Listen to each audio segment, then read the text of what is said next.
Congress party जिंदाबाद।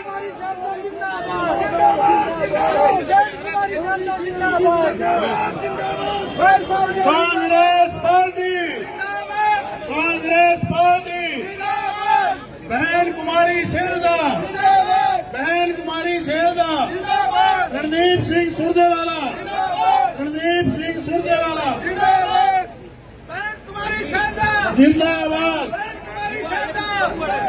Congress party, Congress party, बहन कुमारी सैलजा, बहन कुमारी सैलजा जिंदाबाद, बहन कुमारी सैलजा जिंदाबाद।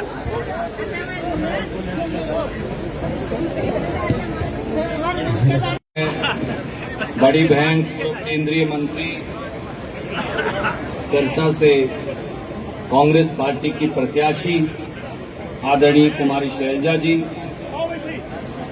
हमारे साथ आए। पार्टी के अनेकों मेरे पूजनीय मंत्रीगण, विधायकगण, पूर्व विधायकगण, हमारे साथी संघर्षशील साथी सतबीर गबलैंड जी, मेंबर पीसीसी, विद्या रानी धनोदा जी, रामभज लोधर जी, राम मेहर जी, सज्जन जी, मंच पर विराजमान सभी पार्टी के नेतागण, मेरे सामने बैठे मेरे बड़े गांव पीपल था के बहुत ही सत्कार दे योग्य मौजेज मेरे बड़े बुजुर्गों, बहुत ही सत्कार दे योग्य मेरे नौजवान साथियों के जहां तक मेरी आवाज जा रही है, माताओं बहनों मातृशक्ति, सब तो पहला मैं बड़े गांव पीपल था दे सभी मेरे बड़े बुजुर्गों नू, माता बहनों नू, नौजवान साथियों नू हथ जोड़ के जी आया नू आखदा कि बहुत बहुत तुहाडा स्वागत ते अभिनंदन करदा।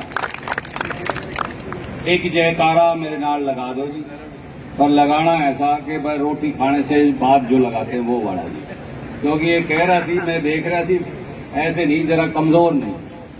वाहेगुरु जी का खालसा, और पीछे वालों की आवाज नहीं आ रही, की गल है जी? वाहेगुरु जी का खालसा, मेरे बड़े बुजुर्गों, नौजवान साथियों, सिरसा और हरियाणा का ये चुनाव, हिंदुस्तान का ये चुनाव, हिंदुस्तान में राज बदलने का चुनाव नहीं, ये भारतीय जनता पार्टी और कांग्रेस के बीच का चुनाव भी नहीं, ये हिंदुस्तान के एक अहंकारी शासक का अहंकार तोड़ने का चुनाव है। उस अहंकारी शासक का अहंकार तोड़ने का चुनाव है जो हमारी पगड़ियों को पुलिस की के घोड़े की टापों के नीचे रोलता।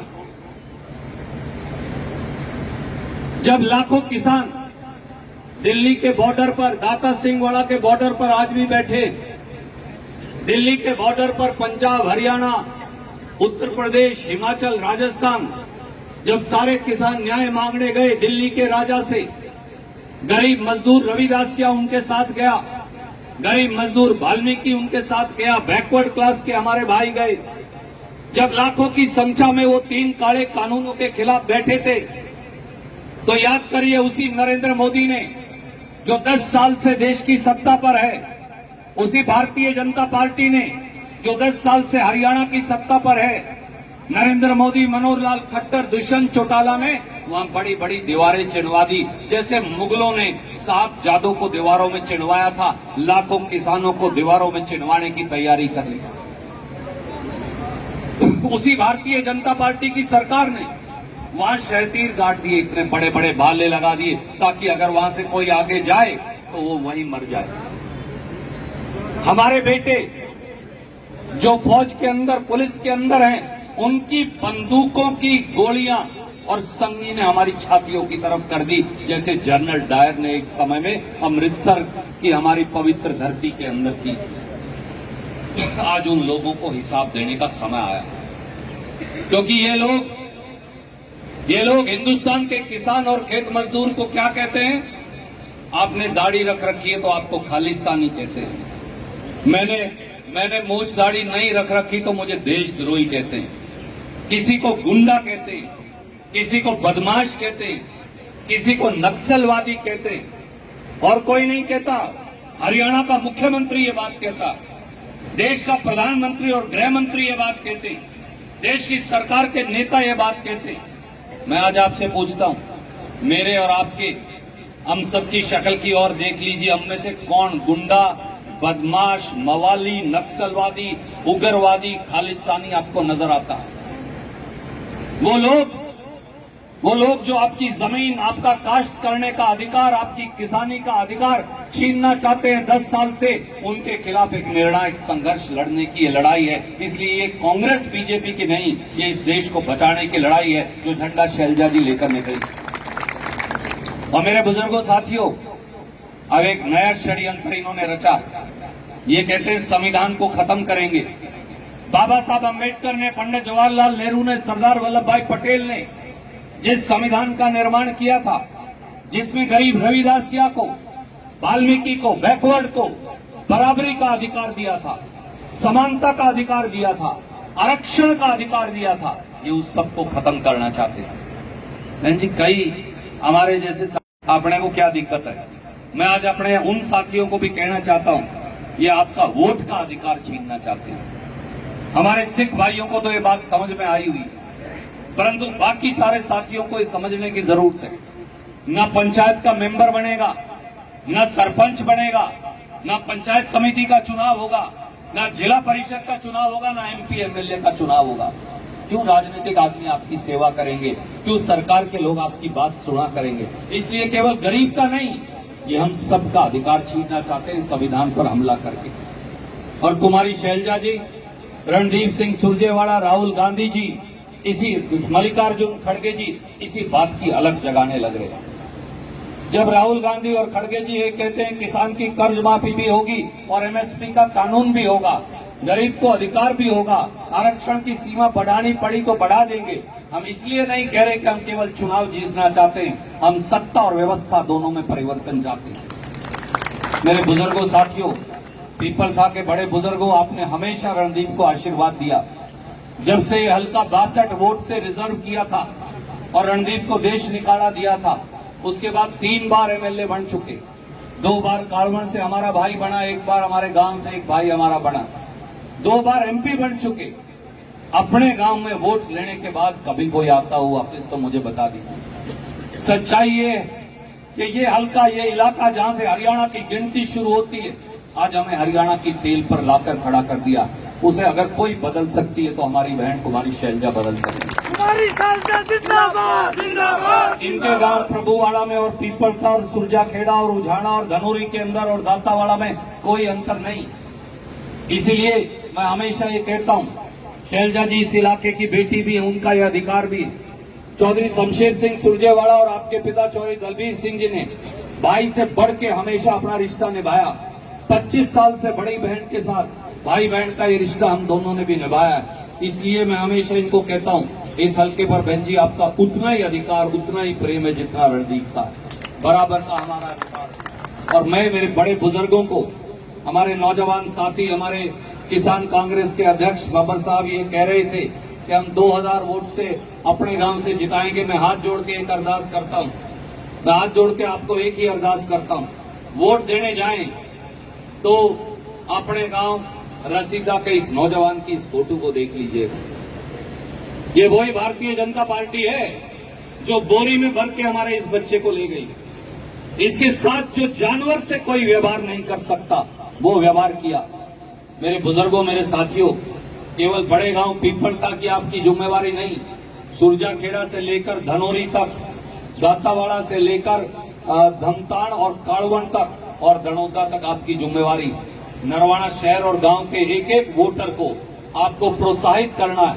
हर वो वोट जो हम हाथ के निशान के आगे दबा के शैलजा जी को जिताएंगे, वो वोट हरियाणा और देश के राज में आपकी हिस्सेदारी सुनिश्चित करेगा। सारे गांव को मेरी सत श्री अकाल, जय हिंद, और अनुरोध करूंगा शैलजा जी से कि वो अपनी बात कहेंगे।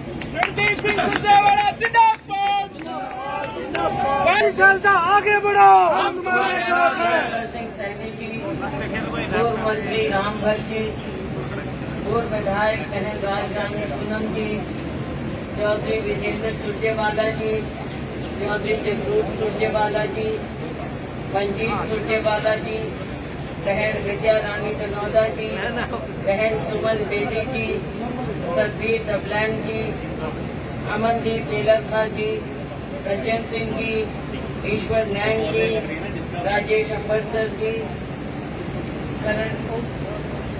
करण नैन जी लिदानी, संजय जी पूर्व सरपंच सच्चा खेड़ा हमारे साथ आए।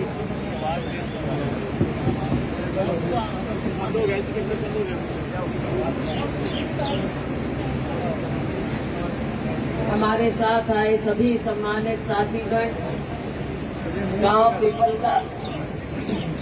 पिपलदा के मेरे बहुत ही सम्मानित बुजुर्गों, मेरे भाइयों, मेरी बहनों, सबसे पहले सबको सत श्री अकाल। साथियों, यहाँ के बारे में कुछ जाना, कुछ सुना। हालांकि जैसा भाई रणदीप जी कह रहे थे, अपना क्षेत्र मिलता जुलता है, उखलाना है, यहाँ तक रिश्तेदारियों की बात, तो आपस का एक अपना पूरे इलाके का रिश्ता बना हुआ है। इस रिश्ते को हमने और मजबूत करना है और कायम करना है। मैं जानती हूँ रणदीप जी के यहाँ से चुनाव ना लड़ने के बाद जब से ये रिजर्व हुआ, आप लोगों को थोड़ा महसूस जरूर हुआ, क्योंकि ये तो बिल्कुल अपने बच्चे की तरह इलाके को संभालते रहे और बड़े सुरजेवाला जी के समय से लेकर इनके समय तक।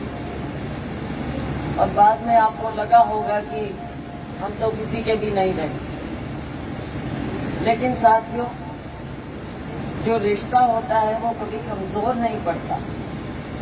ये सियासी आना जाना अलग है, लेकिन आपस का जो मामला है, आपस के संबंध ये ज्यादा मजबूत रहते हैं। और मैंने यही देखा है कि पहले सिरसा से तो चुनाव लड़ी मैं, और टोहाना तक आकर हमारा हल्का रुक जाता है। कई बार इधर आई भाई रणदीप जी के चुनाव में, और उससे पहले जब बड़े सुरजेवाला जी थे तो अपने पिताजी स्वर्गीय चौधरी दलवीर सिंह जी के साथ, लेकिन हल्का हमने ये नहीं देखा। अब जो भी कारण था, आपका सारा जिला जो काट पीट हो गया, पता नहीं कई टुकड़े कर दिए, 5 टुकड़े कर दिए।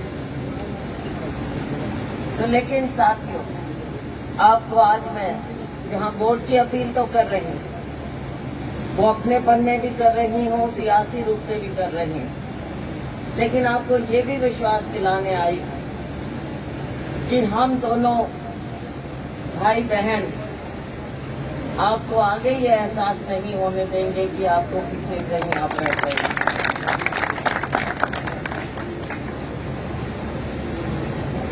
आपके हल्के की और आप लोगों की जो भी जरूरतें हो, जो भी आपके काम हो, आप बेझिझक हमारे पास आ सकते हैं। वैसे इनके पास तो जाते हैं, और इनका मैं पीछे देख रही थी जो एक विशेष लगाव किसान भाइयों के साथ इनका, ये आपको जबान से बस मुंह खोलना पड़ता है और इनको लगता है कि मैं सब कुछ न्यौछावर कर दूं अपने साथियों।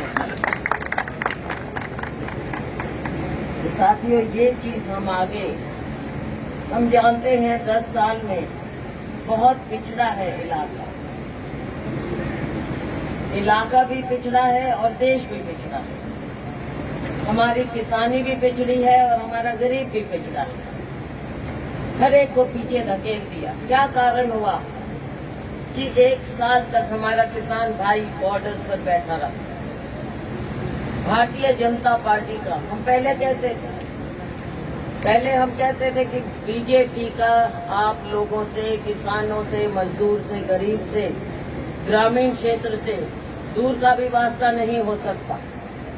पर आपको लगा कि शायद जब 2014 में मोदी जी आए और एक नई चीज की गुजरात मॉडल किसी ने देखा था? गुजरात मॉडल सबको लगा कि पता नहीं क्या चीज आ जाएगी, क्या मिल जाएगा, सारे बह गए और हमारा सुपड़ा साफ कर दिया सबका। और 10 साल ये राज कर गए और अब आपने देख लिया हर चीज का पर्दाफाश हो चुका है। ना गरीबों को ऊपर उठाया, गरीबी और बढ़ गई। किसान को कहा आमदनी दुगनी करेंगे, आपको मजबूर कर दिया। गरीब के हाथ में कटोरा दे दिया कि आपको 5 किलो अनाज दे देंगे और आप खुश रहो, संतुष्ट रहो, इससे आगे आपको कुछ नहीं देना, ना आप उम्मीद करना। तो क्या ऐसी हुकूमत चाहिए थी आपको? साथियों, अगर हमारा किसान, हमारा मजदूर, हमारा गरीब, हमारा अन्नदाता, अगर आप कमजोर होते हैं तो देश आगे नहीं बढ़ेगा। हमारा कृषि प्रधान देश है, अन्नदाता को हम कभी कमजोर होता नहीं देख सकते। और यही कारण है कि अब चुनाव होने जा रहा है और हमारा कांग्रेस पार्टी का हमारा संकल्प है, हमारा वायदा है कि हम सबको न्याय देंगे। किसान को न्याय मिलेगा, गरीब को न्याय मिलेगा, बेरोजगार युवा को न्याय मिलेगा, सामाजिक रूप से हम न्याय देंगे, ये हम चाहते हैं। और लग रहा है जिस तरह से हर रोज भाजपा डामाडोल होती चली जा रही है और उसका सीधा सीधा आप देखते हैं जब माननीय प्रधानमंत्री जी के भाषण अजीब होते चले जाते हैं। अब आप वोट मांग रहे हो लोकसभा का, धर्म के नाम पर आप बांटते भी हो, लेकिन जब बहनों के मंगलसूत्र की बात करने लग जाए तो क्या, कौन सा वोट है ये? कैसे वोट मांग रहे हैं? और तो और जो सबसे वैसे हंसी की भी बात है लेकिन अजीब लगती है कि माननीय प्रधानमंत्री जी ऐसा भाषण दें। अगर वही 2 भैंस होंगी तो एक भैंस तो कांग्रेस ही ले जाएंगे। मेरी तो समझ में नहीं आई। देखो हम तो सिंपल लोग यहाँ पर, अब इसका मतलब क्या था कि 2 भैंस और एक भैंस कांग्रेस ही ले जाएंगे? कुछ प्रधानमंत्री जब बोले, वो एक ओहदा है, ओहदा इस देश ने आपको नवाजा है, ओहदे की गरिमा रखनी होती। एक एक शब्द जब बोलते हैं, सरपंच भी यहाँ आके बोलेगा ना, उसको सोचना पड़ेगा 10 बार कि मैं क्या बोल रहा हूँ, मेरे शब्दों का क्या प्रभाव पड़ता है। तो आज जब ऐसे भाषण हम सुनते हैं तो लगता है कि कहाँ आ गया ये देश। हमने इस देश को सही रास्ते पर लेकर जाना है साथियों। 25 मई को मौका है, देश में हवा दूसरी तरफ उड़ने लगी है और दबी जबान में मीडिया भी कहने लगा कि ये 400-800 कहीं नहीं, 300 कहीं नहीं, ये तो लग रहा है। कल हमारे साथी मीडिया के कुछ नेशनल आए थे, दबी जबान में कह रहे थे कि अब तो ये 150-200 के बीच रहते दिख रहे, कह रहे हैं। तो उसमें आपका हिस्सा कितना होगा आप ये बताओ? कांग्रेस को देंगे ना? तो कांग्रेस में आपका हिस्सा जितना बढ़ेगा, भाजपा उतनी नीचे आएगी। तो आप सबसे गुजारिश है कि कांग्रेस पार्टी के वायदे, अभी भाई रणदीप जी ने कहा, कांग्रेस पार्टी के वायदे हैं किसानों को, हमारे युवाओं को, हमारे गरीबों को। मेरी बहनें यहाँ बैठी हैं, हमारा वायदा है गरीबों से। गरीब कोई भी हो सकता है। हर गरीब परिवार में हमारी सरकार आएगी तो हर गरीब परिवार में एक महिला को हर साल 1 लाख रुपया हम देंगे सरकार की ओर से। अब ये मत पूछना कि पैसा कहाँ से आएगा, पैसा है इस देश में, वो इस देश में लगना चाहिए, ना कि मोदी जी के 3-4 दोस्तों पे लेकर और वो विदेश में भाग जाएं, पलायन कर जाएं और बैंकों से लाखों करोड़ों रुपया उनका तो माफ हो जाए। और अगर कहें कि किसान का कर्जा माफ हो कांग्रेस पार्टी कहती है किसान का कर्जा हम माफ करेंगे, तो भाजपा कहती है कि किसान को अगर किसान का कर्जा माफ किया तो वो आलसी हो जाएगा, तो सारे आलसी बैठे रहेंगे। किसान आलसी हो सकता है तो देश भूखा मर जाएगा जिस दिन किसान आलसी हो गया। तो साथियों, आपके बीच में आए, आपने बहुत इज्जत मान दिया है और हम आपको कहते हैं कि हम भी इसी तरह आपको इज्जत मान देंगे। आपका बहुत बहुत धन्यवाद। 25 मई को हाथ में निशान वाला बटन कांग्रेस को कामयाब कीजिए, मुझे मौका दीजिए। धन्यवाद। जय हिंद।